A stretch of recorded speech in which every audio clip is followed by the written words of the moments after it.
तो सुनिए, जब हम हलाल रिज़्क़ खिलाते थे अपनी बीवी को, तो हमारी बीवियों से जो औलादें पैदा होती थी वो वक्त का बुजुर्ग बनती थी,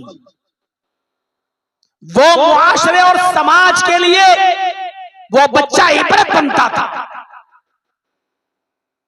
और जब से, माफ कीजिएगा बहुत कड़वी बात है लेकिन सच्ची बात है, बहुत सख्त बात है लेकिन सच्ची बात है, जब से हमने माले हराम कमाया और वही माल जब हमने अपनी बीवियों को खिलाया, तो हमारी बीवियों की कोख से जो औलादें पैदा हो रही हैं, माफ कीजिएगा वो डांस करने वाले लड़के और टिकटॉक पर, इंस्टाग्राम पर अपने सरों से दुपट्टे उतारकर, लेगी और पैंटी पहनकर आज हमारी लड़कियां वीडियो बनाती हुई नजर आ रही हैं। ये उसी माले हराम का नतीजा है। देख लो, मुसलमान लड़कियां आज वीडियो बनाती हैं, इंस्टाग्राम पे, टिकटॉक पर नाच रही हैं, डांस कर रही हैं, उनके दुपट्टे हट चुके हैं, उनके सरों से ओढ़नियां उतर चुकी हैं। माले हराम खिलाओगे अपनी बीवियों को तो उससे ये उम्मीद मत रखिए आप कि बुजुर्ग पैदा होगा,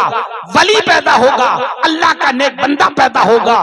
टिकटॉक पे डांस करने वाली ये तवाइफ ही हमारी औरतों के पेटों से पैदा होंगी, उनकी कोख से ये नचनियां ही पैदा होंगी, उनके पेट से पैदा होने वाले बच्चे डांसर ही पैदा होंगे, वक्त के बुजुर्ग वली बनकर पैदा नहीं होंगे। खिलाओ, या आपकी और हमारी जिम्मेदारी है। अब जैसा खिलाओगे वैसा ही हमारी बहनों, हमारी माओ की कोख से वैसी औलादें पैदा होंगी। बात सख्त है, कड़वी है लेकिन सच्ची। अब बताओ, नहीं डांस करती हैं, नहीं टिकटॉक पे नाच रही हैं, नहीं इंस्टाग्राम पे वीडियो बना रही हैं, सिर्फ चंद टकों के लिए, चंद रुपया यूट्यूब पे, इंस्टाग्राम के जरिए हमारे पास आ जाए। मेरे भाइयों, वो समंदर की मछली तक को भूखा नहीं सोने देता। अल्हम्दुलिल्लाह रब्बिल आलमीन, वो तमाम लोगों को पालता है, पोसता है, सबको खिलाता पिलाता है। और सुनिए, हमारी बेटी की शादी हो रही है, हमारे बेटे की शादी हो रही है, हम किसको बुलाते हैं? सुनिए, हम किसको बुलाते हैं? अपने दोस्तों को, अपने रिश्तेदारों को। और अगर गांव में हमारा दुश्मन है कोई, तो हम उसको न्योता नहीं देते, हम उसको दावत नहीं भेजते। क्यों? ये हमारा दुश्मन है, ये हमारा विरोधी है, ये हमारा मुखालिफ है, हम उसको दावत नहीं देते। हम किसको बुलाते हैं? अपने करीबी को, अपने रिश्तेदार को, अपने दोस्त को। लेकिन अल्लाह रब्बुल आलमीन इस दस्तरखान पर, इस जमीन पर ये नहीं देखता कि कौन मेरा दोस्त है और कौन मेरा दुश्मन है। वो अपने दोस्तों को भी खिलाता है, अपने दुश्मनों को भी खिलाता है। उसकी नजर में कोई दोस्त, कोई दुश्मन नहीं। जब उसने इस दुनिया में पैदा किया तो वो सबका ख्याल रखता है, सबको खिलाता है। देख लीजिए, आज आपने खाना खाया है, आप ही के गांव में बहुत से गैर मुस्लिम होंगे, उन्होंने भी खाना खाया है। मेरे प्यारे साथियों, जरा गौर करो, वो अपने दस्तरखान से किसी को भूखा नहीं उठने देता है, किसी को भूखा नहीं जाने देता है। हम लोग किसको खिलाएंगे? अपनों को। दुश्मनों को हम अपने करीब भी नहीं आने देंगे। लेकिन अल्लाह रब्बुल आलमीन अपने दुश्मनों को भी खिलाता है, गैर मुस्लिमों को भी दे रहा है। यकीन नहीं आता तो आइए मैं तुम्हें एक ऐसा मंजर बताता हूँ, एक ऐसे वाक़े की तरफ लेके चलता हूँ जो वाक़या हजरत इब्राहीम अलैहिस्सलाम की जिंदगी से जुड़ा हुआ है। तारीख में आता है, इब्राहीम अलैहिस्सलाम कभी अकेले खाना नहीं खाते थे। इब्राहीम अलैहिस्सलाम कभी तन्हा अकेले खाना नहीं खाते थे। वो जब भी खाना खाते थे तो किसी न किसी मेहमान को बुलाकर अपने दस्तरखान पर बिठाकर खाना खिलाते थे। एक बार कोई नहीं मिला, निकल गए घर से बाहर, ढूंढने लगे तो एक बुजुर्ग, एक बूढ़ा आदमी दिखाई दिया। मजूसी था वो, मजूसी। मजूसी जानते हैं, आग की पूजा करने वाला। वो कौन था? मजूसी, आग की पूजा करने वाला, आग का पुजारी, आग आतिश परस्त। हजरत इब्राहिम अलैहिस्सलाम ने कहा बाबा भूख लगी है। बोला हाँ चलो मेरे घर पे खाना खा लो। भूखे को क्या चाहिए? 2 रोटी। वो चल दिया, चलो खाना खा लेते हैं। जैसे ही इब्राहिम अलैहिस्सलाम ने दस्तरखान बिछाया, खाना लग गया, बूढ़ा बैठा। इब्राहिम अलैहिस्सलाम ने कहा बाबा खाना खाओ। उस बूढ़े ने लुकमा उठाया, सालन लगाया, मुंह तक ले गया और मुंह तक ले जाते वक्त उसके मुंह से नाम निकला, बिस्मिल्लाह।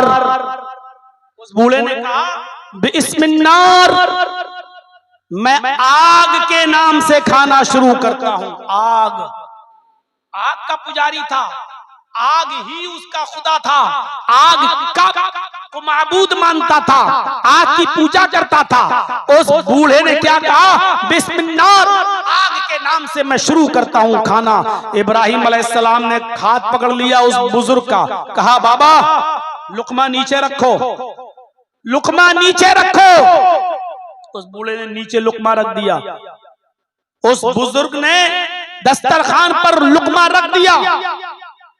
इब्राहिम अलैहिस्सलाम ने कहा यह खाना मेरे रब ने दिया है, अल्लाह ने, आग ने नहीं दिया, इसलिए इस खाने पर नाम लो बिस्मिल्लाह, नाम लो बिस्मिल्लाह अल्लाह का। यह खाना मेरे अल्लाह ने दिया है। उस बुजुर्ग ने कहा इब्राहिम मैं तुम्हारे अल्लाह को मानता ही नहीं।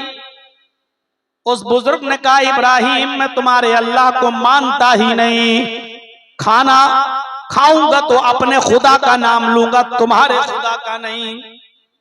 इब्राहिम अलैहिस्सलाम ने कहा अगर मेरे रब का नाम नहीं लेते हो तो जाओ यहां से, जाओ, जो तुम्हारा खुदा हो उसी से मांग लो, जो तुम्हारा रब हो उसी से मांग लो, जाओ। इस दस्तरखान पर मेरे रब ने खाना दिया है, तुम्हें खाना होगा तो मेरे रब के नाम से खाना होगा, वरना नहीं।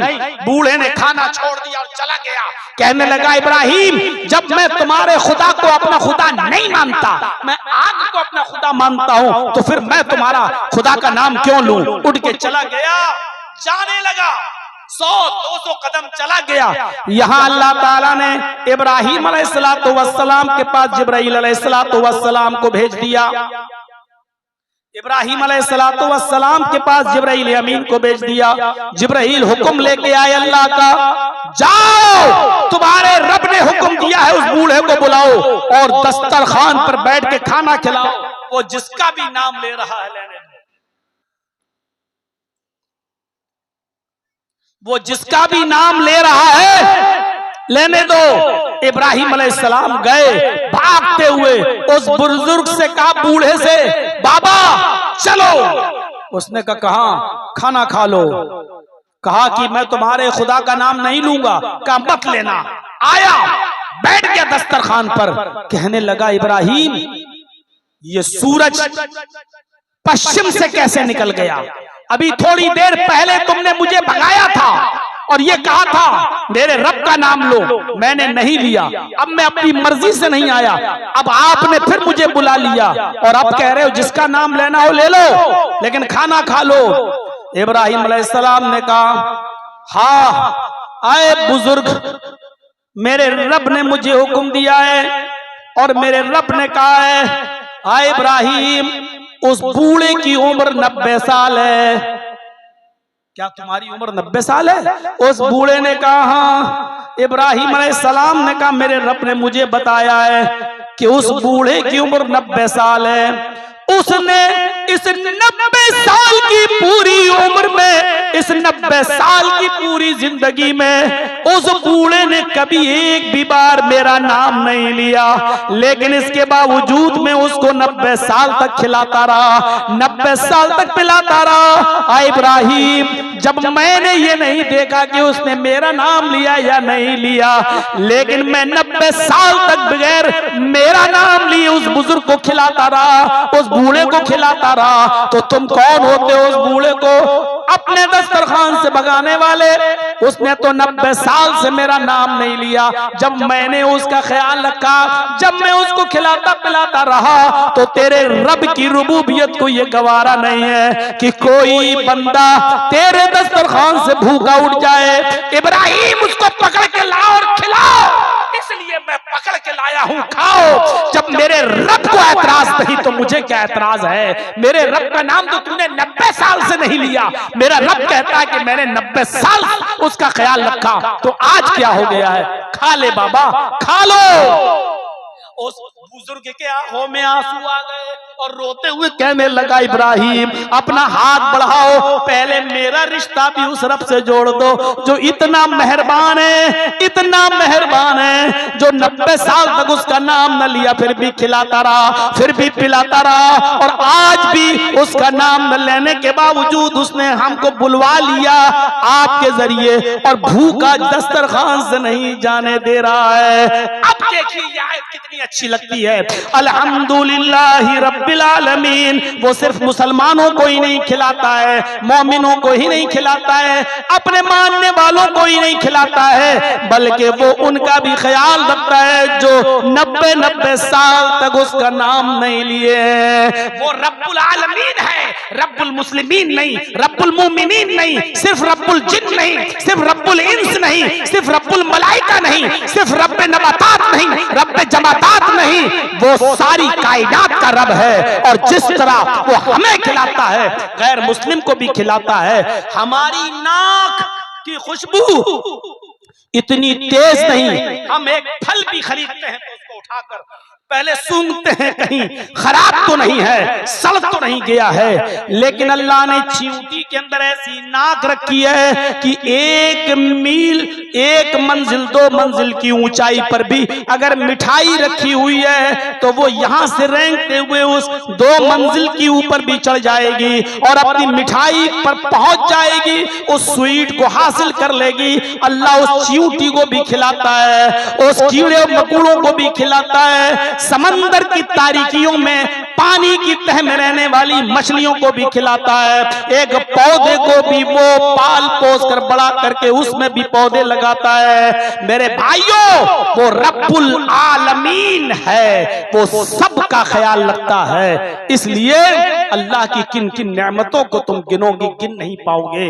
अल्लाह की नेमतों को आप गिनिए। ये सूरज जो पूरब से निकलता और पश्चिम में डूबता है, जो हमारी मौजूदा जमीन से 9 करोड़ 30 लाख मील की ऊंचाई पर है, जिसकी शुआएं और हरारत जब इस धरती पर पड़ती है तो ये जमीन मुसलमान के खेत में ही नहीं जाती है, हिंदू के खेत में भी जाती है, ईसाइयों के खेत में भी जाती है, यहूदियों के खेत में भी जाती है। माफ कीजिएगा, अल्लाह रब्बुल आलमीन ने ये सूरज जो बनाया है इसकी रोशनी वो सबको देता है, सिर्फ मुसलमानों को नहीं। अल्लाह ने जो बारिश बरसाई वो पानी भी सबको देता है, किसी एक पर उसकी मिल्कियत नहीं है। अल्लाह ने जो हवा चलाई उस पर भी किसी की मिल्कियत नहीं है, उससे भी हर कसो नाकस हिंदू मुस्लिम सिख ईसाई सब फायदा उठा रहे हैं। अगर हवा पर किसी को मिल्कियत दे दी होती, अगर पानी का किसी को मालिक बना दिया होता तो आज की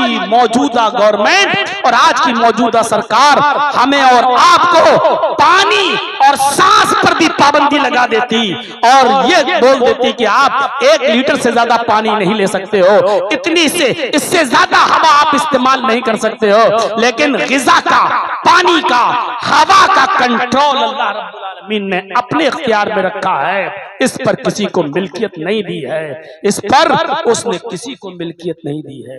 आप क्या समझते हैं? बारिश जो आसमान से मूसलाधार बारिश जो होती है, आप क्या समझते हैं ये कोई मामूली नेमत है? ये इतनी बड़ी नेमत है, आप इसका अंदाजा नहीं लगा सकते, आप इसका अंदाजा नहीं लगा सकते। यह आसमान से जो बारिश बरसती है ये अल्लाह रब्बुल आलमीन की कितनी बड़ी नेमत है, आप इसका अंदाजा नहीं लगा सकते। आपको मालूम होगा साइंसदानों ने मसनूई बारिश का आर्टिफिशियल बारिश का तजर्बा करके, एक्सपीरियंस करके, तजर्बा करके देखा था। समंदर से उठने वाली भाप से बदलियां बनाई थी। इसी हिंदुस्तान के साइंसदानों ने समंदर से उठने वाली भाप से आर्टिफिशियल बादल बनाए और इन बादलों से बारिश की। सिर्फ 10 मिनट बारिश। आर्टिफिशियल बादल बनाकर समंदर से उठने वाले भाप से बादल बनाए और उन बादलों को बरसा कर देखा था 10 मिनट बारिश की। तो 10 मिनट की बारिश में हमारे मुल्क हिंदुस्तान की 25 साल की मेहनत, 25 साल का खर्चा आ गया। 25 साल में जो कमाया था, 25 साल में इस मुल्क ने जो कमाया था वो 10 मिनट की आर्टिफिशियल बारिश में बह गया, खत्म हो गया। 25 साल की कमाई बर्बाद। सिर्फ 10 मिनट आर्टिफिशियल समंदर से उड़ने वाले भाप और उन भाप से बनने वाली बदलियों में जो बारिश की थी, सिर्फ 10 मिनट में इतनी बारिश हुई कि 10 मिनट की बारिश में 25 साल का हिंदुस्तान का खर्चा लग गया। 25 साल में हिंदुस्तान ने जो कमाया था वो खर्च हो गया। 25 साल। इतनी महंगी बारिश साबित हुई 10 मिनट की ये बारिश। गौर करो, जून, जुलाई, अगस्त और सितंबर, ये 4 महीने अल्लाह रब्बुल आलमीन ने अपनी इस नेमत के लिए खास कर दिए हैं और 4 महीने पूरे बारिश के मुकर्रर कर दिए हैं। अगर ये नेमत नहीं है, 10 मिनट की बारिश जरा करके देख लें आज भी कि मेरे रब को देखो, ये बारिश 4 महीने उसने जो बरसाई है, लेकिन आज तक इस बारिश पर कोई टैक्स मांगा? दुनिया का कायदा है कि एहतियाज तरफैन से होता है। हम डॉक्टर के मोहताज हैं कि डॉक्टर हमें दवा दे, तो डॉक्टर हमारा भी मोहताज है कि वो हमसे पैसे ले। हम धोबी के मोहताज है कि वो हमारे कपड़े धोए, तो धोबी हमारा भी मोहताज है कि वो हमसे पैसे ले। हम जो चीजें खरीदते हैं हम उनके मोहताज हैं कि वो हमें चीजें दें, लेकिन ये चीज बेचने वाले हमारे मोहताज हैं कि हम उनको पैसे दें। दुनिया का उसूल है, हम किसी चीज के मोहताज हैं तो वो भी किसी चीज के मोहताज है। लेकिन यहाँ उसूल बदल जाता है। हम सूरज की रोशनी के मोहताज हैं, लेकिन सूरज हमारा मोहताज नहीं है। हम चांद के मोहताज हैं, लेकिन चांद हमारा मोहताज नहीं है। हम बारिश के मोहताज हैं, लेकिन बारिश हमारी जर्रा बराबर मोहताज नहीं है। मेरे भाइयों, गौर करो, यहाँ उसूल बदल जाता है। अल्लाह रब्बुल आलमीन की इस नेमत को देखो कि उसने 4 महीने पूरे के पूरे बारिश के मुतय्यन कर दिए हैं। लो, उठाओ फायदा, क्योंकि वो जानता है कि मसनूई बारिश, आर्टिफिशियल बारिश कितनी महंगी है, जो कंट्री की, मुल्क की और उस मुल्क के चौकीदार की कमर तोड़ के रख देगी। इसलिए उसने 4 महीने बारिश के मुतय्यन कर दिए हैं।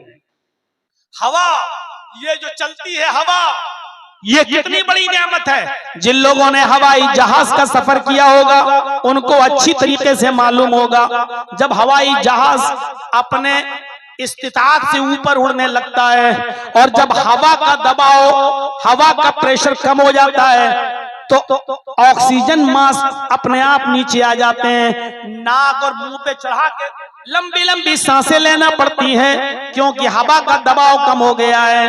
गौर करो, प्लेन में बैठने के बाद आप एक एयर होस्टेस यह ऐलान करती हुई नजर आती है कि आपातकालीन स्थिति में ये होगा, अगर हवाई जहाज फ्लाइट में आप उड़ रहे हैं और हवा का दबाव कम हो जाए तो ये ऑक्सीजन मास्क आपकी कुर्सी के नीचे अपने आप आ जाएंगे नीचे, आप उसको नाक और मुंह पे चढ़ा के आप ऑक्सीजन लेंगे। गौर कीजिए, ये हवा कितनी बड़ी नेमत है जो हमें 24 घंटे मिलती रहती है। ये हवा इतनी बड़ी नेमत है। ये हवा माँ के पेट के अंदर हम और आप थे, अल्लाह रब्बुल आलमीन उधर भी नहीं भूला। हाँ, बच्चा कहाँ होता है?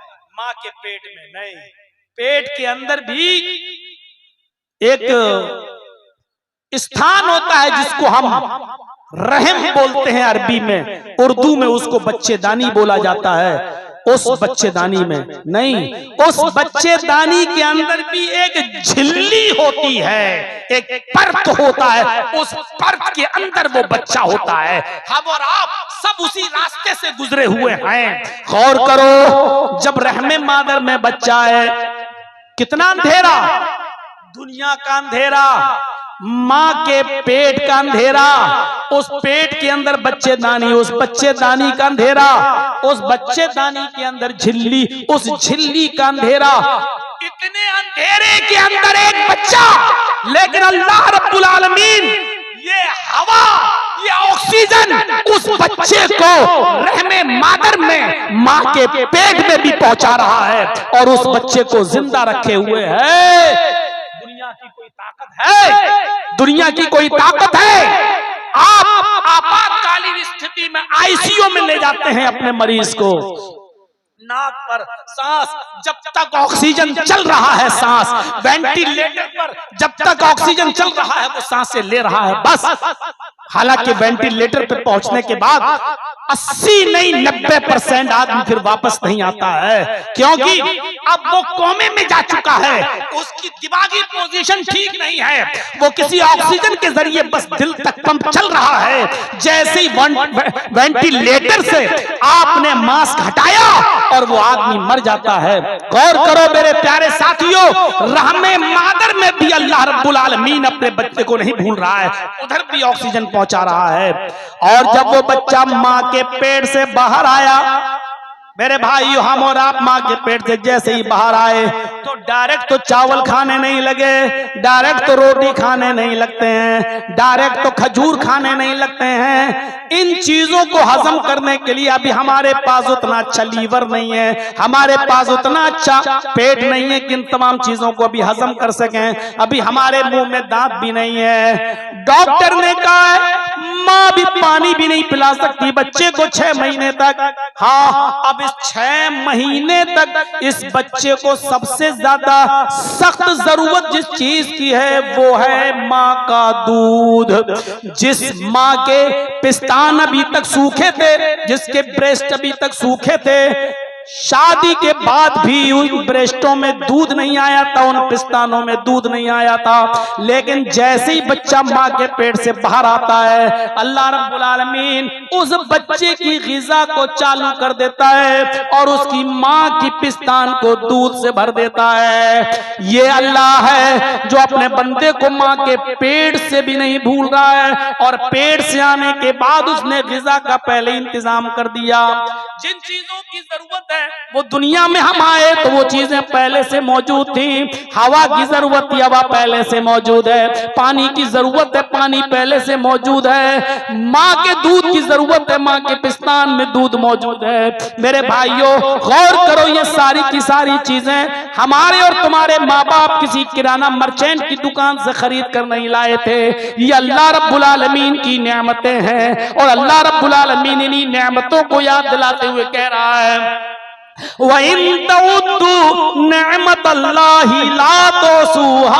मेरे बंदो, मेरी नेमतें इतनी ज्यादा हैं तुम्हारे ऊपर कि अगर तुम उनको गिनना चाहो, अगर तुम उनको शुमार करना चाहो तो तुम गिन नहीं सकते, तुम उन नेमतों को शुमार नहीं कर सकते। अल्लाह रब्बुल आलमीन की इन नेमतों को गिनना और इन नेमतों का शुमार करना मेरे भाइयों हमारे और आपके बस की बात नहीं है।